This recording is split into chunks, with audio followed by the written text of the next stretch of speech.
the mock draft version of the PFF forecast. This is going to be a blast. I'm George, joined by Eric as usual. And we're doing something special. We're going to do a live first-round mock draft. In addition, Eric is going to talk about what he's going to do in the basketball game that he has to play this evening. And that'll add some nice get to play. Yeah. That'll add some nice commentary here. But yes, it is mock draft season. Let's rock.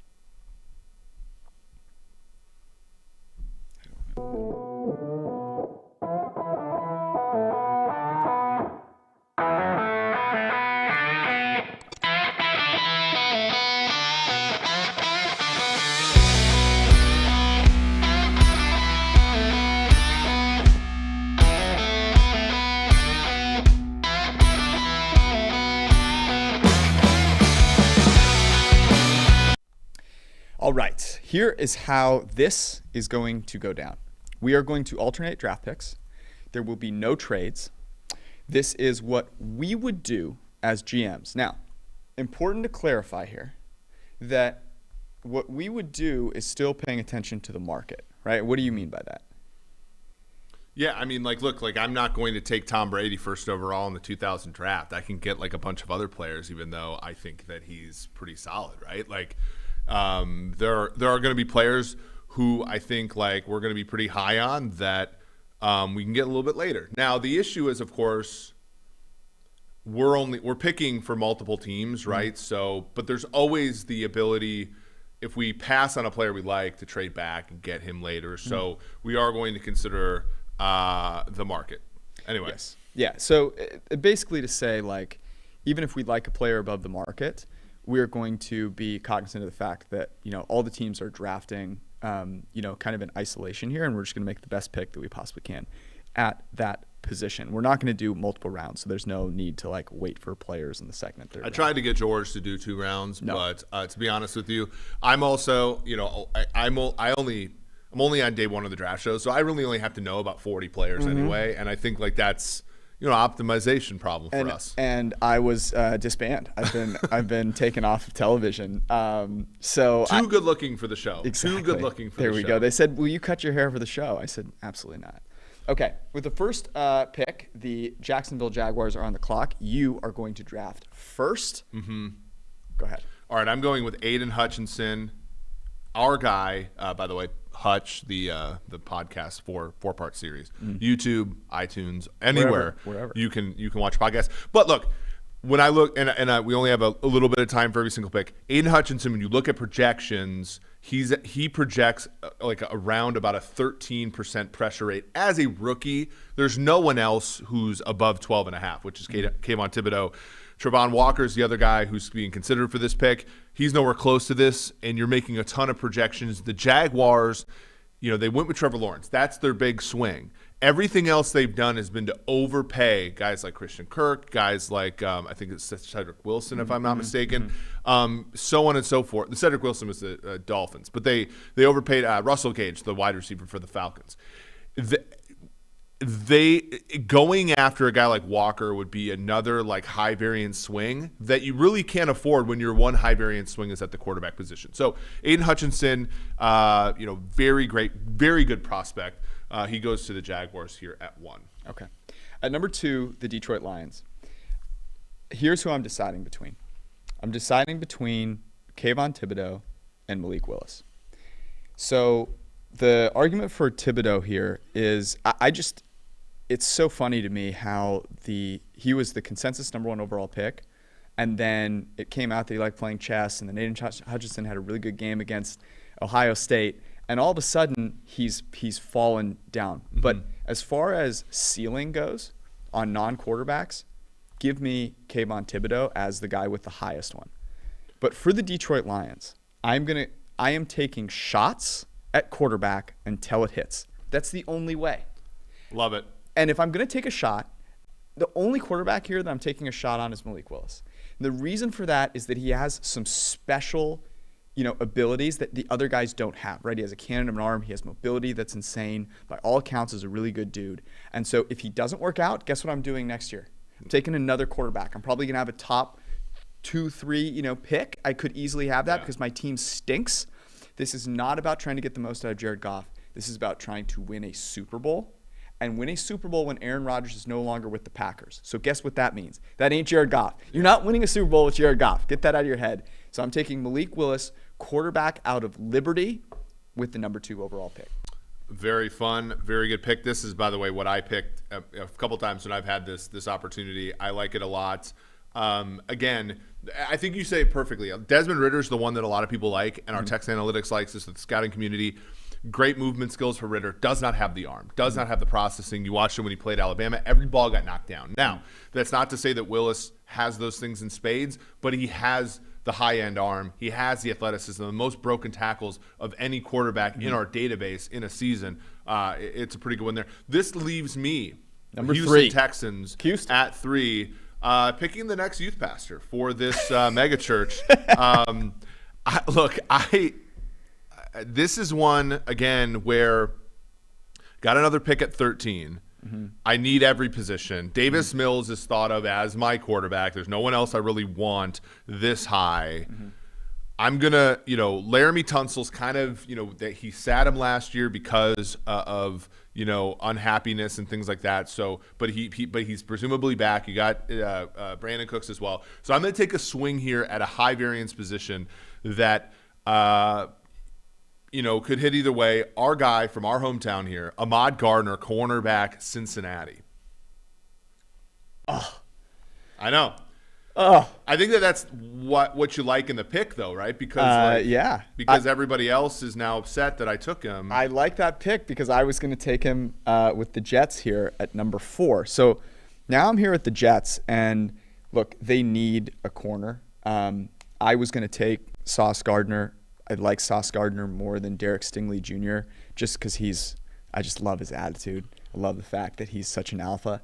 And Derek Stingley has obviously some injury concerns, but you're the Jets. Let me tell you who my considerations are here. Honestly, they're Jameson Williams and Derek Stingley. And I'm not going to take Jameson Williams this high. Really, this is looking at the market and kind of identifying that. So I'm going to take Derek Stingley Jr., cornerback from LSU. Here's the thing that I'm going to fade a little bit. Every time you see him show up on ESPN, you know what they tell you? He had a bunch of picks his first year, and then he only had like 1 or 2 picks or whatever it was, 0 picks in his last 10 games or something. I'm going to fade that noise. The dude is absolutely elite when he is on the field. I'm taking Derek Stingley. He was the most valuable defensive player in all of college football in 2019. Obviously, he's dealt with injuries, but also the sort of, And the Jets' corners are a disaster. The Jets' corner is the one place where they have legitimate needs. Everywhere else, they have an NFL caliber player in position. They just need, maybe a better one, but that's a legitimate need there. So 2 corners off the board, even though, we've come around a little bit to the edge players' value. We're still there. Now, Gigantes. So this is one that's interesting because this is where I could see. So you have Ike Ekwonu, Evan Neal, both men at Evan Neal was up to minus 225 on BetOnline at one point to be the first overall pick. Ike Ekwonu, the tackle from North Carolina State, was on his heels and is currently the favorite to be the first tackle taken. Charles Cross is the interesting one because he's the 3rd-rated player on our big board. And the last time the Giants picked in the top 5, they took the top lineman on our big board who was a dog to be the first lineman taken in Andrew Thomas. Andrew Thomas, by the way, did really well last year after struggling as a rookie. So I'm going to stick with our big board here, and I'm going to take an underdog. I'm going to take Charles Cross, the tackle from Mississippi State, with the Giants' 5th pick. I like that. That's who I would have taken first overall as a tackle as well. I'm worried Ekwonu. I think Ekwonu may end up being more of a guard. I think Evan Neal, who I really, really like, and he all of those guys are fantastic, would be the second tackle that I take. Okay, so you've taken Charles. By the way, the comments, thank you for all commenting. It was Zay Jones who's overpaid by the Jaguars, not Russell Gage. Russell Gage went to Tampa, so thank you for reminding me of that. Good, and you're monitoring the chat? Just briefly. Okay, let's monitor the chat. Let's keep the chat monitored there. I don't know. We get some polls out. Who's the GM of the night so far? Okay. So I'm the Carolina Panthers. I'm on the clock here at number 6. Now, I believe that the Carolina Panthers, there's a strong chance that they take Kenny Pickett. But this is where I'm going to be a general manager above replacement. I am not taking Kenny Pickett. There is not another quarterback in this group other than Malik Willis that I'm taking a shot on. So I'm the Panthers. I am, and you're not giving we're not doing trades because it's like you're trading with yourself at times. So not doing this. I just, at this high of a pick, you've got a not very good team. Okay, and you're going to be back in this spot again. I'm going to take, I think this is actually kind of the steal of the draft so far. I'm going to take Kayvon Thibodeau, edge from Oregon, who's number 7 on our big board. But this guy is an absolute freak of nature. I mean, he is absolutely insane. His first step is like, go watch some of the film on this guy. I haven't watched a ton of film, I got to be honest with you, but I've watched a decent amount of Kayvon Thibodeau relative to everyone else. It's very impressive how quickly he gets off the ball. In our draft guide, by the way, Mike Renner says shades of a raw Myles Garrett. I'll take that. And so the Panthers, with me as GM, are getting a little bit better. They probably won't do this in the actual draft. Yeah, that's a good pick. They lose Hassan Reddick, who is a guy who was very productive. And I really like the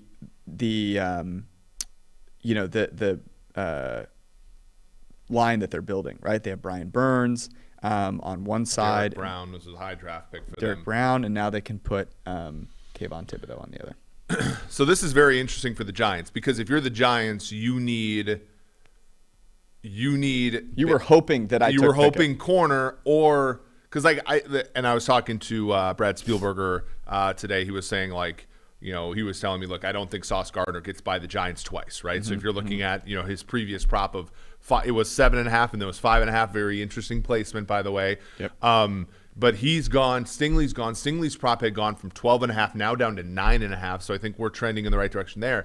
But you have the one tackle. You don't really have. I mean, you could go with Ekwonu and move him to guard, but you have Will Hernandez. And again, I don't really know if you want to push all the chips into the table on Daniel Jones right now. You could trade this pick, but it's a really interesting, I think, situation for them right now. This is where I'm going to swing for the fence a little bit, and do because he's fallen further than I think most people would believe. The Giants need high-end playmakers on the defensive side of the ball.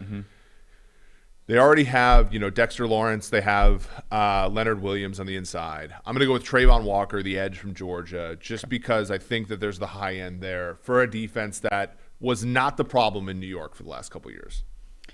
They were not the problem. Okay, so I am the Trayvon Walker. Let me make sure I got him in here. So I am on the clock now.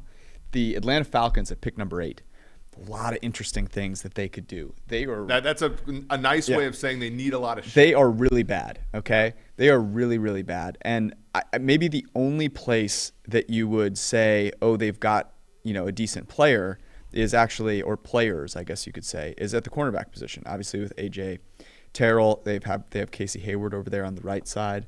But that would have been a consideration for me if Derek Stingley were still on the board. I would have taken him. At tackle, it's interesting. So they have Jake Matthews over there at left tackle. They have Caleb McGarry at right tackle. They could certainly use a safety. There's Kyle Hamilton sitting right there. They could use an interior lineman. I'm not going to take an interior lineman this early. And you know who else? You know what else they could use? Is a wide receiver. Yes. I think wide receiver is their most barren position right now. without Calvin Ridley. The tough thing is they have no quarterback here.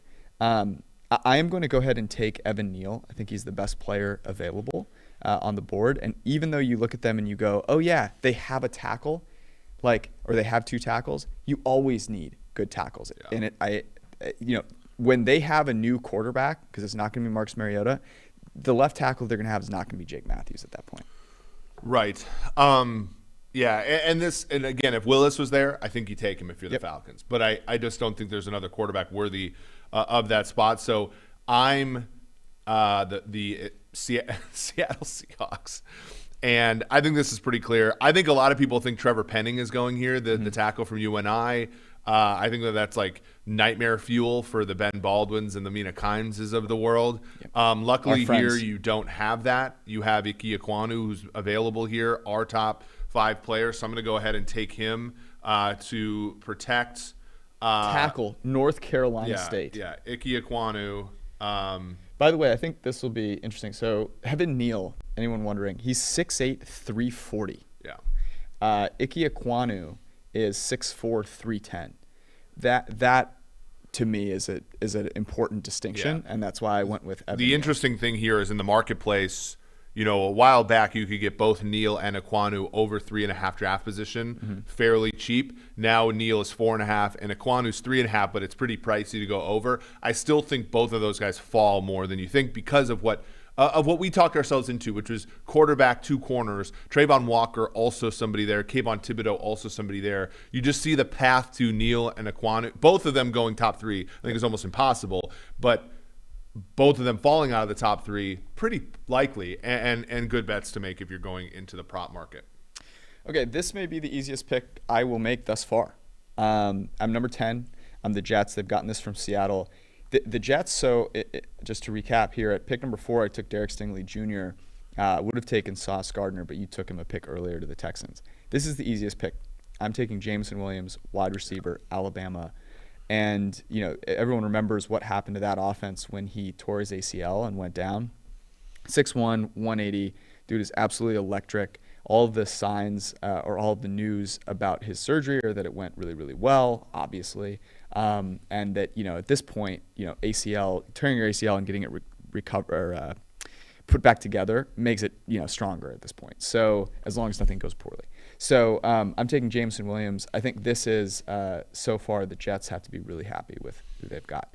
Yeah, the Jets really have to try to fuck up this draft, honestly. Well, I'm sure. I think that they're in strong contention for coming out of it as PFFs of round 1 at least, with the most accolades from PFF. Before we get to you at number 11 with the Washington Commanders, you might notice that we're using the PFF draft guide. We use a lot of good things on PFF.com, and you can get those things for 50% off with the promo code DRAFT50. Get an elite subscription for an entire year for 50% off. That's just $8 a freaking month. You get all of our locked article content, the PFF NFL Draft Guide, and of course, every single fantasy and betting tool that you need for next season, you will have for the entire year. So get yourself ready to rock with promo code DRAFT50, 50% off a PFF Elite annual subscription. All right, pick number 11. Hit us. Yeah, so this one's the one where, a lot of the draft props come to an end, I think, because if you got him on the top, so 6.5 was where he opened. Now it's 11.5, I think, for our guy Kyle Hamilton of Notre Dame. I think this is where the slide falls. This is probably also going to be the pick. If it's not the Jets, and I do think the Jets, if they get Jameson Williams or Garrett Wilson, whomever, at that 10th spot, they're just going to take him. This is where the bidding war goes for the Malik Willis if he's still available. He's not, so I'm going to take Kyle Hamilton, safety Notre Dame, for Washington. They actually, Kendall Fuller had a great year last year. Cameron Curl's a pretty good story. They need some versatility back there, though, and he gives them that. I think they're going to be a good defense. You're not worried about the fact that he was barely faster than Jordan Davis? I think the film is, at least I think that keeps him from being a top 5 player, but I don't think it keeps him from being a top 11 player. Yeah, that's fair.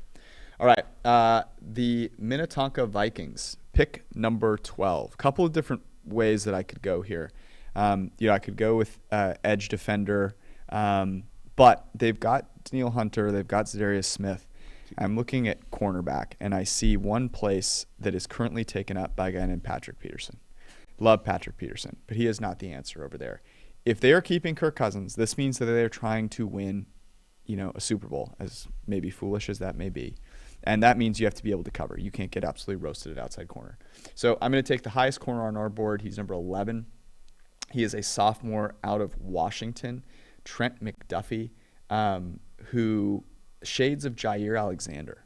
That should make you pretty excited if you are if you are a Minnesota Vikings fan. And if you've watched Cameron Dantzler or Patrick Peterson try to accelerate, you'll be happy to know that Trent McDuffie can accelerate. He is fast. So you'll be happy with that pick. Yeah, the Mike Zimmer scheme asked a lot out of corners, and for the last couple of years, the Vikings corners have not been able able to deliver. Ed Donatell's defense maybe a little bit less, but you still want to have some high-end talent there. Cool. So we have McDuffie. Now we're back to Houston. 13. Look again. You go corner, and now again, our cup runneth over here. We have so many needs. Brandon Cooks is a deep threat. Cup runneth over. Cooper. Cooks is a deep threat. I still think you need somebody underneath to really do the dirty work for.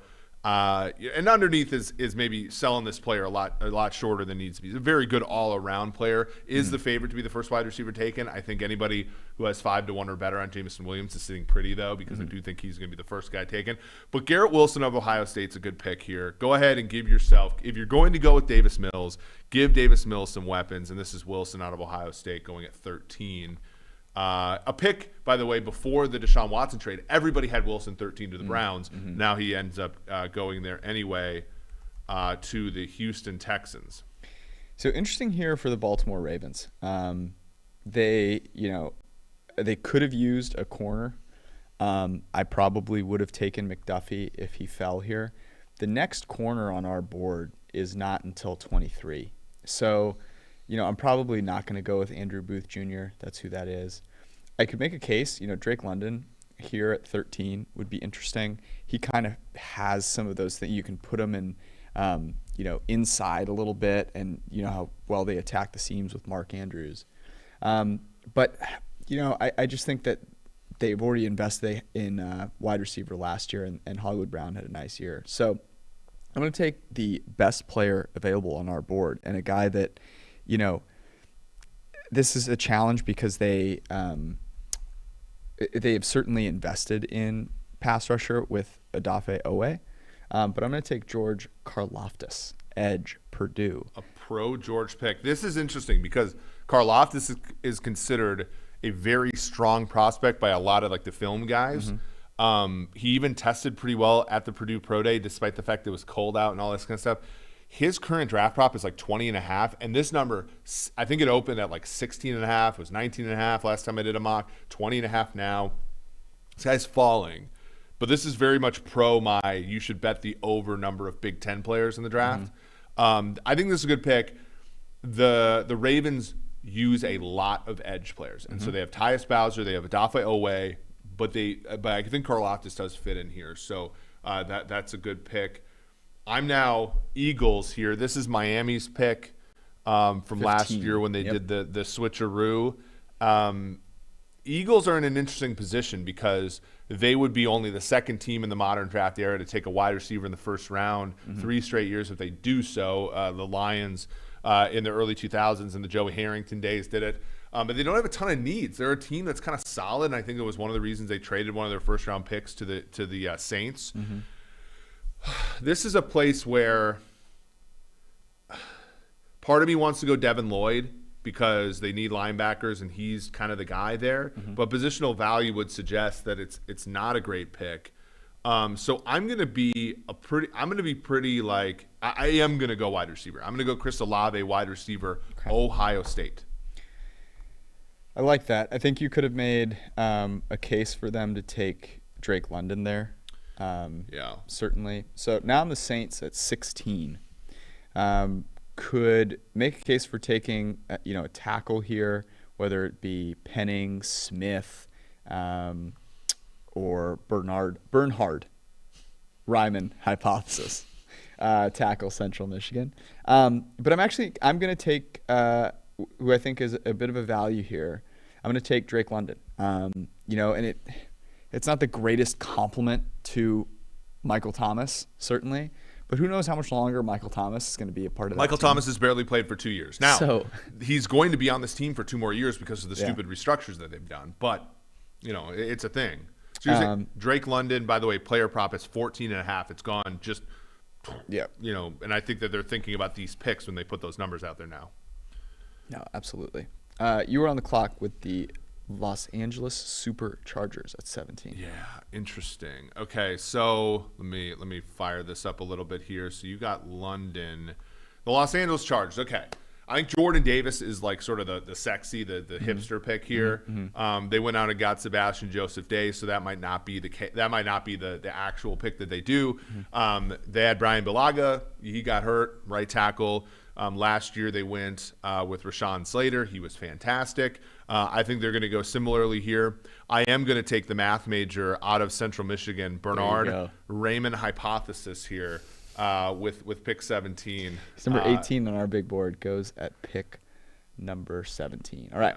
Now I have the Eagles, who you just picked Chris Olave for at 15, sitting here at 18. And this is where I will go ahead and take Devin Lloyd, linebacker, Utah, who is highest on our board at number 15, 6'3", 235, and I'm a sucker for player comps. Shades of Fred Warner. And if you know anything about Mike, you know how much he hates giving like every single first round pick a like all pro guy. So I think this means something. Obviously, they are a really they're a younger team. I think he'll fit really nicely in playing linebacker, and kind of a guy that can do it all. So a couple things about Lloyd. First off, I'm somebody who's carrying a Devin Lloyd under 18.5 pick ticket. You're welcome. And it's exactly You're welcome. It hits for you. It's exactly this pick that I think is the one. I actually am going to give maybe a little bit of a different comp. This is so Lloyd, 2019, 2021. Two years were full seasons because of no pandemic. 113 pass rush snaps, 165 pass rush snaps, 25 pressures, 31 pressures in the 2 years, respectively. 8 sacks last year. He's not Micah Parsons, but he's got some of that versatility that where it's hard to bust when you're good at that many things at linebacker. The Eagles were they had the least number of stunts, they had the least number of disguised coverages. This allows them, because they didn't have talent last year on defense, this allows them to sort of like play a more complicated defense because they have more talent. So it's not a bad pick. Okay, this one. Thank you, by the way. Yeah, like it. This one, I'm just going to do it. New Orleans Saints, 19. Look, Philly. I don't like him as a prospect that much. His text analytics, like the closest guy is Kyle Allen, the quarterback for the Washington Commanders / football team. Interesting. He has similar average college to pro projections as Malik Willis, but he doesn't have the ceiling. Kenny Pickett at 19 here. Wow. To sit behind Jameis Winston. I think that's the reason they made this. They made this trade. So I'm going to go Kenny Pickett because, right, who's after them right now, right? Like it is the Pittsburgh Steelers, and so I'm going to go Pickett, quarterback, Kenny Pickett, quarterback, Pittsburgh, to the Saints. Sorry, yes. So now I'm on it, it's very fitting that I'm drafting for the Pittsburgh Steelers here. Let's take a look at who they have playing quarterback. They have Mitchell Trubisky and Mason Rudolph. So I think they're going to give Mitch Trubisky a few opportunities, but long term they've got to be thinking about bringing in a guy that will be able to actually play for a long period of time if Mitch Trubisky doesn't turn out to be who they were hoping he would be. And this is a challenge because we have Sam Howell at number 34 on our board, Desmond Ridder at 41, Matt Corral at 53. Here's why I'm the Steelers. I'm not taking Sam Howell because I played against Baker Mayfield, and I'm not taking Baker Mayfield's twin.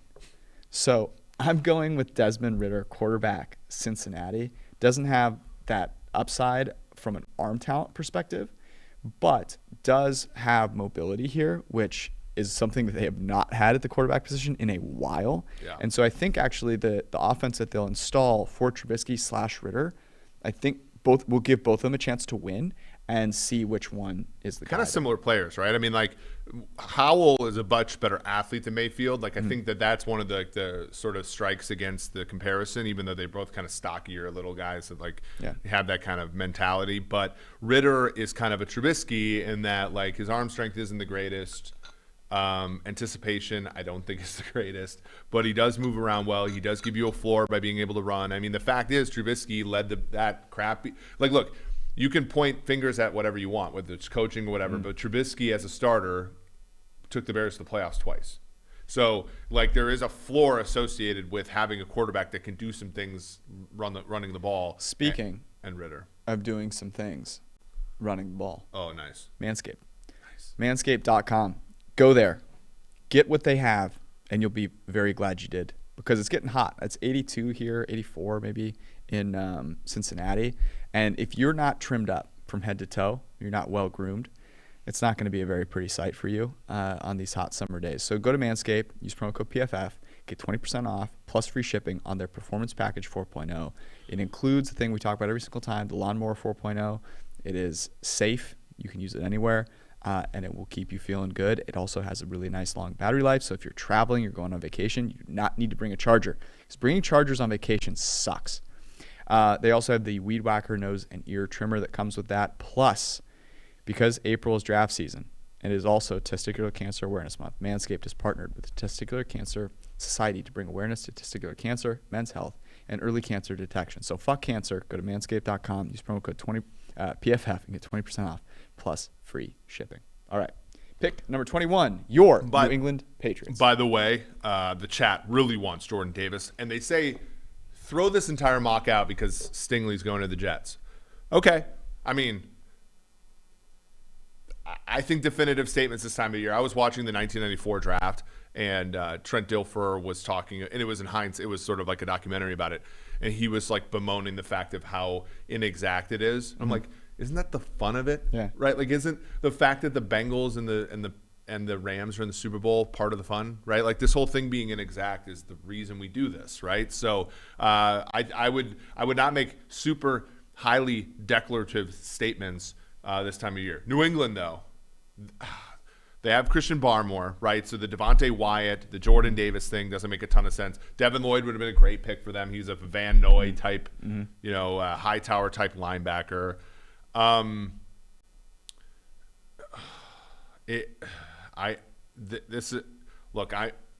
This is probably too high, but I'm going to take Sky High Moore, Western Michigan's wide receiver. They have a lot of secondary wide receivers on that team. They have a quarterback who's sort of more of an underneath guy. I think Moore after the catch he's a good separator, good slot guy. Sky Moore, Western Michigan to New England. It also isn't right in front of the Packers, who I think are going to be right in front of the Packers. And Sky Moore has a little Julian Edelman to his game, and that is nice going to the Patriots. It also would have been something that the Packers probably would have liked. Yeah. There, Packers could go a lot of different ways here. Part of me actually looks at Tyler Lindbaum, at center there and goes, that would be kind of interesting. Corey Linsley is gone. It's not a wide receiver, but it gives, it's something for Aaron Rodgers there. But let's be clear. They should take some shots at wide receiver, and I'm going to do that with them. I'm going to take the second George that I've taken this draft, and I'm going to go with George Pickens, 6'3", 195. Here's my take on George Pickens. I think this guy is the forgotten receiver here. His speed is not something that jumps off the page, but he's really good after the catch. He's really good at the catch point. He's got some late separation. I don't know. I just think this will work for them, and he has a great first name, so I'm taking George Pickens. Yeah, he's good. Interestingly, I was talking to somebody in the league who almost never has anything good to say about any player, and I just text him and I was like, "What do you think of George Pickens?" Kind of thinking, like, trying to get some intel. He just goes, "That's a really good football player," and like it caught me off guard because he never says anything nice about players. That's how you should describe him. He is a really good football player, and so that's great. All right, this pick is actually so the Cardinals, right? A team coming off an 11-win season, but not really an 11-win type of season. They're taking a quarterback here, right? They need offensive linemen, like they need to breathe. Yes. Issue is I think from what I'm hearing, I think Linderbaum's falling, right? I don't know if he even goes in the first round. So I'm going to go for the ACC prop. I'm going to go Zion Johnson, guard, Boston College. Wow, look at you. First guard off the board. Okay, Yeah, America's team. Dallas Cowboys. Also needs a guard, but yeah. 24. Yes, they could use some offensive linemen here. But let me tell you, if this happens, and I think there's a chance it does, maybe a smaller chance, but I think there is a chance that it does. And Jordan Davis is here. Jerry Jones from the Yacht, baby, is taking Jordan Davis, defensive interior machine, behemoth, man-child, Jordan Davis to the Dallas Cowboys. And here's, kind of the thought process here. You look at who they had playing on the interior last year, and they all sucked. Yeah. They stunk. It was the same thing in 2020 as well. It's just that they were behind so much because of their quarterback play. Yeah. Everybody ran all over them. They had the Marshmallow, Dontari Poe, and they had and like last year they just played weaker teams and had a better offense, so no one could run as much on them. And they got a lot of turnovers and stuff, so it was kind of hidden. But that same issue exists for them. That's a good pick. Okay. The Buffalo Bills, number 25. Yeah, this one's easy too. I'm gonna go. They went with Ed Oliver in the top 10 a couple years ago. They still they got Von Miller. A lot of people are mocking running back here because they don't have a lot of needs, right? Oh, yeah, that's the best way to do it. That was the same as the Chiefs, right? 2 years later, they're trading Tyreek Hill. So I'm gonna go with Devontae Wyatt, the defensive tackle from Georgia, probably the best all-around defensive tackle in the draft. Goes to Buffalo here. Okay. Yeah. I like it. Okay, I'm the Tennessee Titans on the board at number 26. And the Tennessee Titans are interesting. So if you look at the Titans, they've obviously had, this running game that everyone lauds. And, for good reason, right? It has been productive. They have Derrick Henry, all that stuff. They really have some need along the offensive line.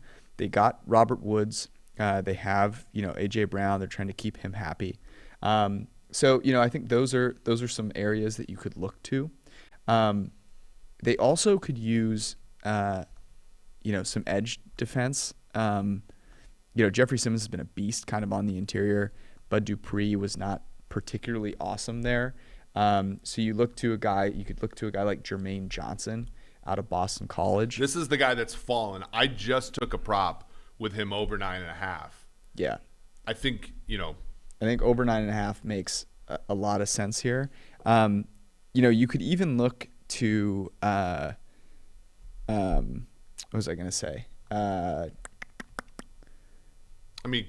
Trevor Penning at tackle. Dylan Redun's the guy that they have over there at right tackle, Taylor Dewan at left tackle. But you could bring him in and you could say, okay, well, we're going to play him at guard, right? And then, move him out to tackle if we need to. But I'm going to take Jermaine Johnson, edge defender, Florida State. Jermaine Johnson, a Minnesota kid. The question I have about him is 23 years old, really only 1 year of production. Is it the Damon Arnett thing where you're playing against a bunch of younger guys and you have one good year of production when you're the old guy? The comeback is that a lot of old guys played this year because they were able to defer because of the pandemic. So an interesting pick there. Interesting that he fell, though. I agree that that's probably going to be a pretty big value. Okay. Tampa Bay Bucks, 27. The Tampa Bay Buccaneers. Linderbaum's still on the board. Ooh, interesting. That one's, because they need interior linemen with some defections. Ali Marpet retiring. I think Jensen's coming back, but that's always a little touchy. Travis Jones of Connecticut is a guy that I kind of really like. And they don't have Ndamukong Suh, although they did move money around to kind of make a Ndamukong Suh-sized hole in their cap. I'm going to go with Linderbaum, the center from Iowa. As Anthony Tresh said, the best center prospect that we've graded. Congrats. Yeah, so we get that at center. You get a banner. You get a banner there. Okay, I am the Green Bay Packers once again. By the way, when I was the Packers at pick number 22, I took George Pickens, wide receiver, Georgia. Interesting. Would he have gone in those, 5 picks since? You look at the Bills, who maybe could have taken him. I think the Titans would have been a team that should have thought about him. And the Bucs are interesting because why would the Bucs ever take a wide receiver? But they had injuries at wide receiver, and they had one wide receiver run off the field, and that wasn't too great for them. So I don't know. You could have made an argument they could have gone a different way there. But now here I am going to look at the Green Bay Packers, look at their offensive line, and I'm going to take Tyler Smith, tackle from Tulsa. 6'5", 324, 21 years old. Dude is an absolute mauler, especially as a run blocker. I think that's going to be something that they're going to love about him. You could make an argument, honestly, to take another wide receiver here.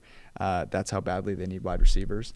You could have also made an argument, and this was the person that I was kind of thinking about, taking a versatile defensive back. They've done that quite a bit, but you can never have too many of those. I was thinking about either Louis Cine or Kyer Elam. Jalen Petre, who out of Baylor, who I really like. But I'm going with Tyler Smith, tackle Tulsa. He's climbing up boards. Yeah, he's number 25 on our board. And I think some of the props that have him going pretty high are I think probably pretty right. Okay, you're welcome. I gave you the Chiefs' first pick. And this is one. Look, they have 29 and 30. They have 29 and 30. They have a ton of needs for a team that is tied for third in Super Bowl odds. Look, I'm just going to go with a player our boss Chris Collinsworth really likes. Okay. It's down the list a little bit, but his prop is right here, so I'm going to take him. Jahan Dotson, wide receiver, Penn State. I like that a lot. And I think it makes sense. He tracks the ball really well. He's like a 95th percentile separator at the college level, and he's a more complete guy. And the Chiefs got two kind of limited guys, a Juju and MVS, limited but effective, I would say. And this guy's the complete wide receiver of the bunch. So I'm going to go with Jahan Dotson, wide receiver, Penn State. Yeah, no, I like that a lot. So now I'm the Chiefs here at 30. And I think there are some interesting things that, so now that they've gone receiver, there are some opportunities for them to potentially go defensive back. And I think that's where they need to go. So, you've got some options here. You've got Clemson corner, Andrew Booth Jr., who's number 23 on our board. You have the Georgia safety, Louis Cine at 26, Kyer Elam at 29, quarterback from Florida, 31, Jalen Petre. Is it Petrie? Is that how you pronounce it? Cornerback from Baylor. And you look at their corners, right? They've got Fenton, they've got L'Jarius Sneed, and they've got DeAndre Baker. Not particularly great, right? And safeties, they just got Justin Reed, who's going to be their free safety with Juan Thornhill. Hopefully he can stay. They have not used healthy. A third-round pick or higher on a defensive back since Marcus Peters and Steven Nelson in 2015. That's the leak here. Is like I think whether they're right or wrong, they believe that they can build a secondary in Spags' defense without high-profile defensive backs. But yes, they certainly do. But as I look here, the only other thing that I might consider here is going with, an edge rusher. But they've invested so much in our guy, Frank Clark. So I'm going to go with the highest ranked corner on our board. That's Andrew Booth Jr., cornerback from Clemson. He's 6 foot, 194. He's a junior.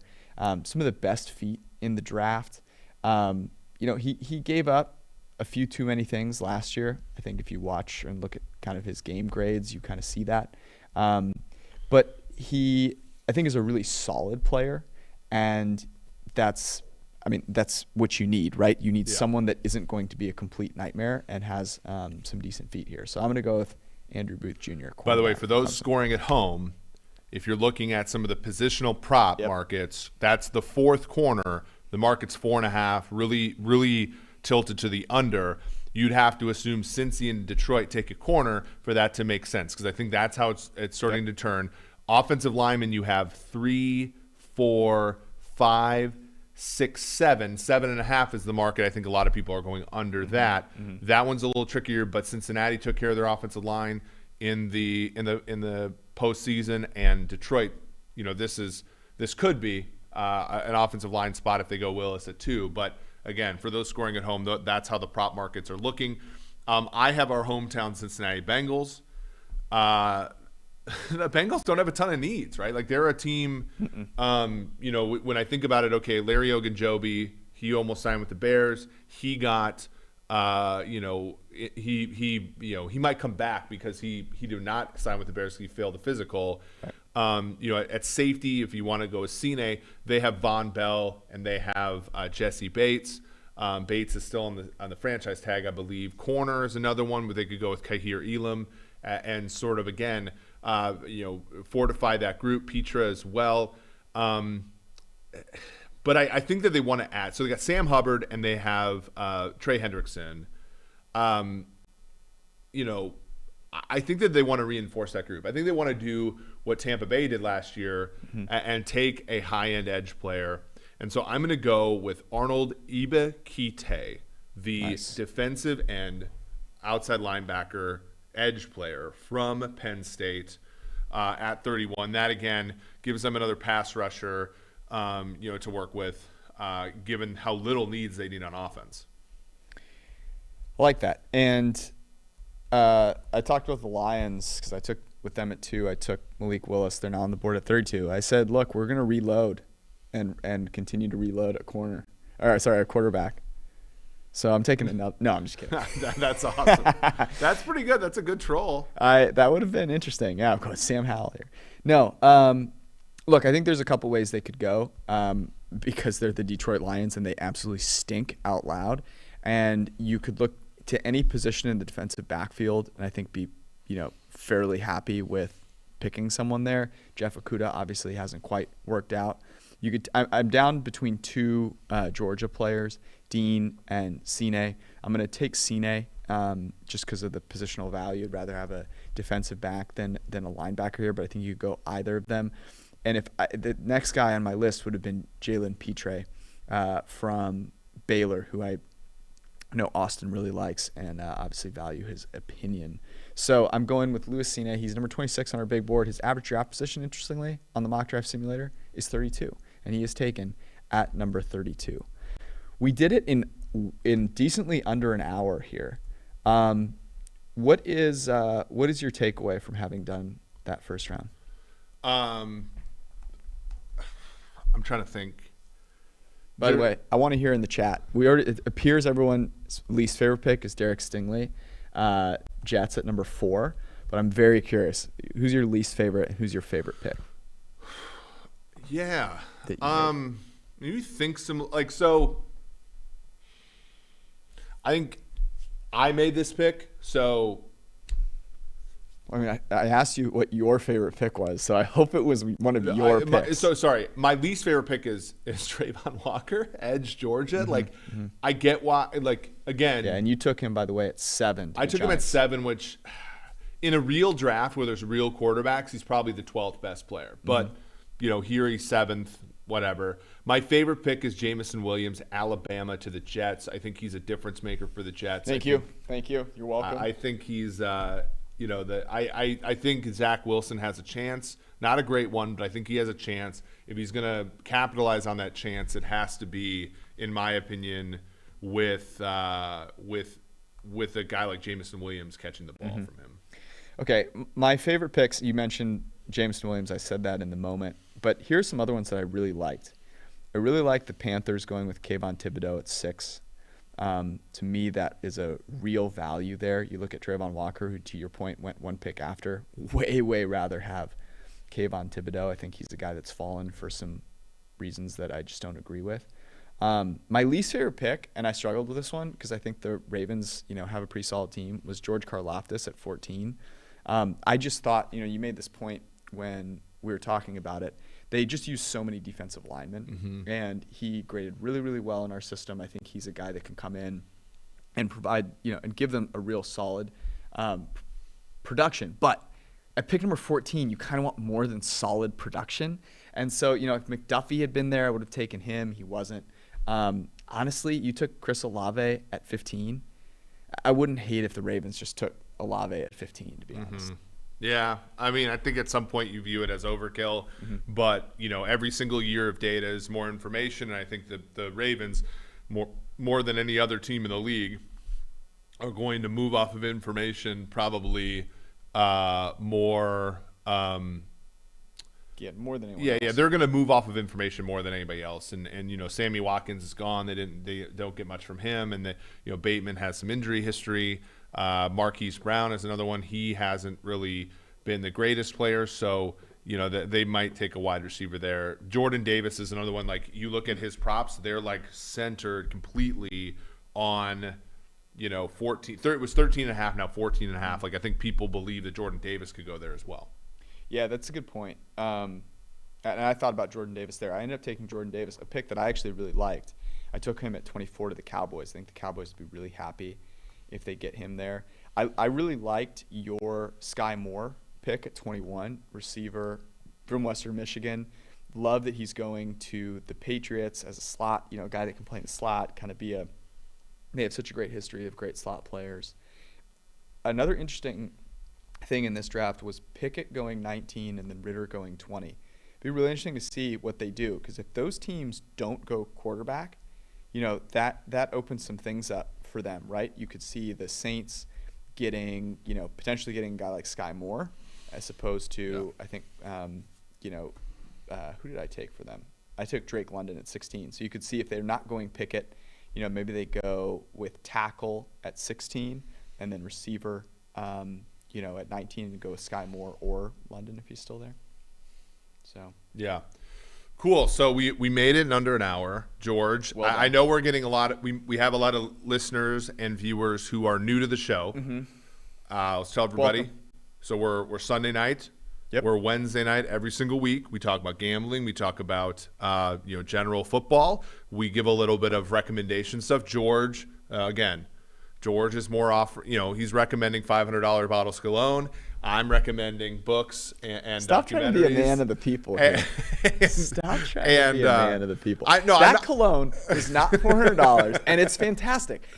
I have tried in my lifetime. I can't believe you're making me defend this right now. Let me tell you why I recommended it, okay? I've probably used 5 different, maybe 6 different colognes in my life that I can remember.